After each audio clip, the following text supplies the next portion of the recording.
최근 제가 관리해드린 대표님들을 상담을 하거나 아니면 그냥 상담 요청만 하셔가지고 상담하는 경우에도 다 한 가지는 꼭 원하시더라고요. 바로 사업자 대출인데요. 그런데 제가 이렇게 사업자 대출에 대한 여러 가지 영상을 올렸어도 막상 그 중에 정책자금, 그냥 자금 같은 경우에는 은행에서 신청하면 되는데 은행에서 이미 대출을 해도 신청해봐도 대출을 못 받으신 대표님들 있잖아요. 그 대표님들을 위해서 국가에서는 정책자금이라고 해서 저렴한 금리와 그리고 더 많은 한도에 대출을 해주는데요. 그런 정책자금에 대해서 궁금해하시지만 아무리 영상과 자료를 많이 봐도 실제로 어떻게 해야 될지 모르시는 분들을 위해서 오늘 내용을 준비해봤습니다. 그래서 대학적으로 아는데 어떻게 할지 모르시는 분들을 위해서 각 매출별로 그 다음에 고용 인원별로 나눠서 직접 지금 가장 많이 실제로 받고 있는 것들을 알려드리도록 하겠습니다.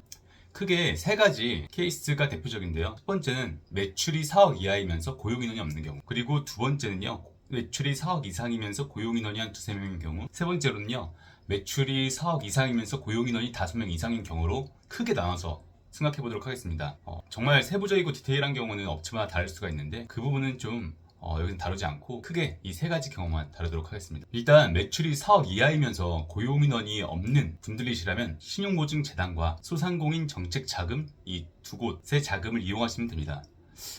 오해하시는 게 있는데 신용보증재단은요 간접자금이고 소상공인 정책자금은 직접자금이에요. 그래서 이 둘은 같이 신청을 동시에 하실 수가 있습니다. 그래서 현재 돈이 많이 필요하고 사업자 대출이 필요한데 대출이 힘들다 하시는 분들은 이 두 가지를 동시에 이용하셔가지고 사업자 대출의 한도를 높이시는 게 좋습니다. 그 중에서 신용보증재단은 사실 그냥 온라인으로 신청을 하거나 그 다음에 가서 상담을 하셔서 딱 하나의 종류 운전자금 신청을 하셔가지고 받으시면 되고요. 그래서 되게 단순한데 그 외에 소상공인 정책자금은 가장 많이 받는 자금이 현재는 혁신성장 촉진 자금입니다. 그 중에서도 두 가지가 대표적인데 하나는 온라인 매출이 있는 경우 받을 수 있는 온라인 매출 증빙을 통해서 받을 수 있는 자금하고요. 하나는 2021년, 2022년, 2023년 그런 식으로 1년마다 매출이 15% 이상씩 증가한 업체에게 주는 자금이 있습니다. 이 두 가지가 가장 대표적으로 현재 많이 제가 대표님께 받아들이고 있는 자금인데요. 보통 적게는 3, 4천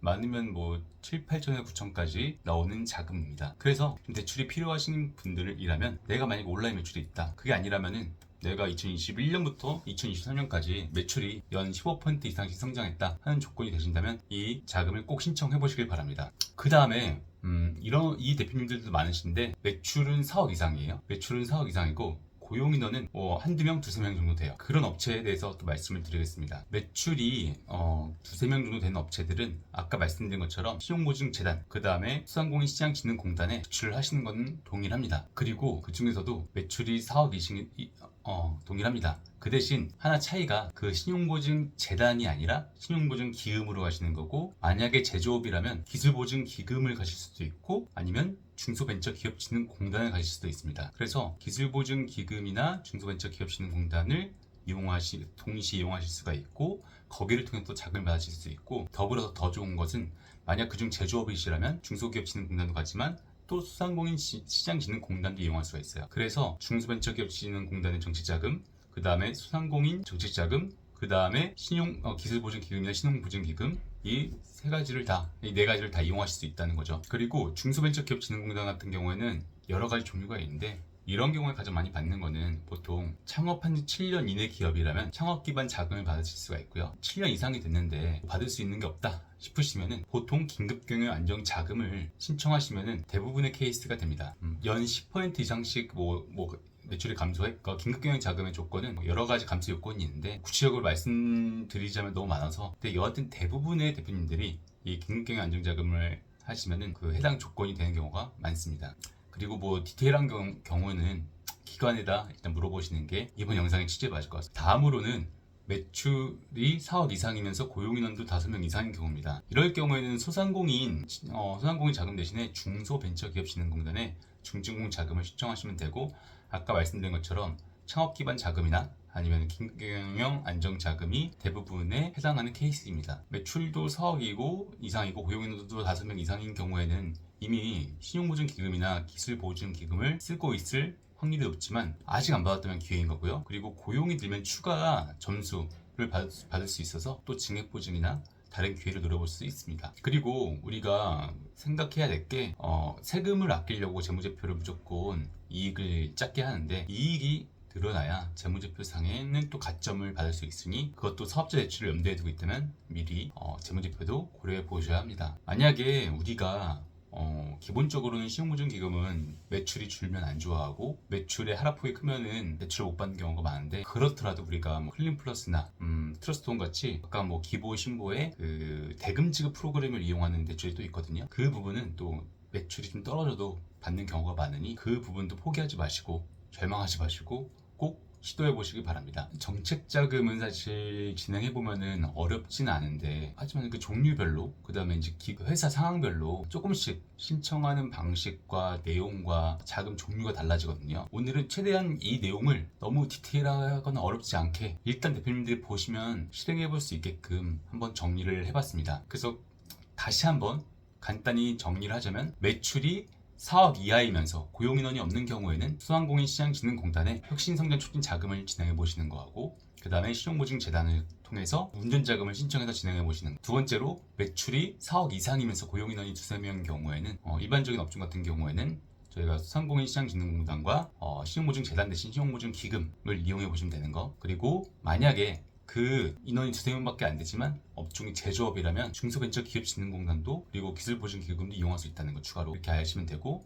마지막으로 매출이 4억 이상이면서 고용인원이 5명 이상인 경우에는 소상공인시장진흥공단 갈 수가 없고, 물론 제조업이라면 갈 수 있지만 그 중소벤처기업진흥공단과 신용보증기금이나 기술보증기금을 이용하셔가지고 자금을 받으시면 됩니다. 그리고 중소벤처기업진흥공단 이용하실 때는 창업기반 자금과 경영안정자금이 가장 많이 대표님들이 해당되는 케이스일 거다, 이렇게 정리해서 말씀드릴 수 있습니다. 그리고 자금을 해보면요, 대단한 노하우가 있는 게 아니고요, 확률을 높일 수 있게 여러 자금 종류를 알고 기관을 알고 그냥 시도해보면 되는 것입니다. 때때로 그 자금이 풀릴 때 놓치지 않고요. 그래서 뭐 대단한 노하우가 있는 게 아니라 평범한 노력을 지속하는 게 자금을 잘 받는 노하우인 것 같습니다. 또한 그냥 노력하지 말고 그냥 한마디로 그 기관에서도 좋아하는 노력들을 하셔가지고 좀 인증이나 뭐 특허, 뭐 연구소, 가점되는 요소, 고용 이런 부분들을 잘 챙겨서 사업자 대출을 진행하시면 확률은 훨씬 더 높아질 거고요. 그렇게 챙겨서 사업체를 기본 세팅을 이쁘게 해놓은 다음에 자금을 추가적으로 계속 진행하시면 앞으로 계속 자금에서 여유롭게 사업하실 수 있으실 겁니다.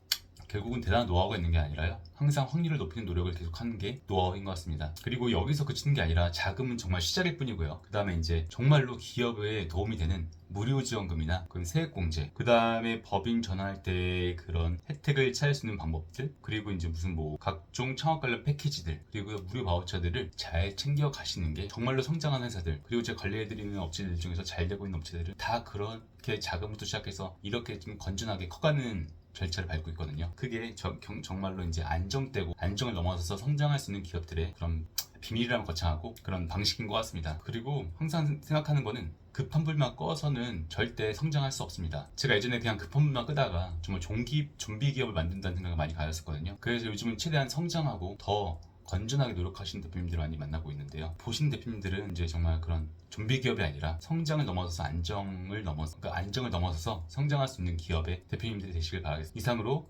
해결사 조팀장이었습니다.